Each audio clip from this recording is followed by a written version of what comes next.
Railway पूल उद्यापासून वर्षभर बंद।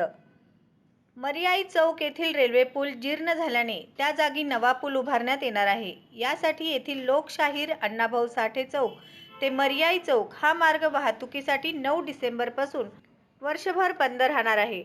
नवीन पूल उभारणी कामासाठी 1 वर्षाचा कालावधी लागणार आहे।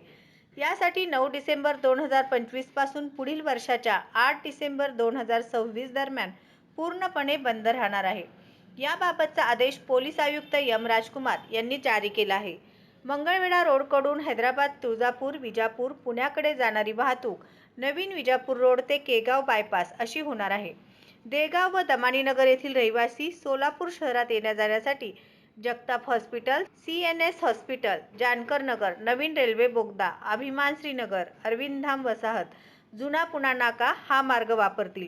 पर्यायी मार्ग असा मर्याई चौक ते ST स्टँड सर्व वाहने, शेटेनगर रेल्वे बोगदा, खामितकर अपार्टमेंट, MSCB ऑफिस, निराळे वस्ती, ST स्टँड, मर्याई चौक, शेटेनगर ते छत्रपती शिवाजी महाराज चौक अशी जातील व येतील। मर्याई चौक ते रेल्वे स्टेशन सर्व वाहने, मर्याई चौकापासून नागोबा मंदिर, रामवाडी पोलीस चौकी, रामवाडी दवाखाना, मोदी बोगदा, जाममुनी चौक, मोदी चौकी, कुमार चौक ते रेल्वे स्टेशन अशी जातील व येतील।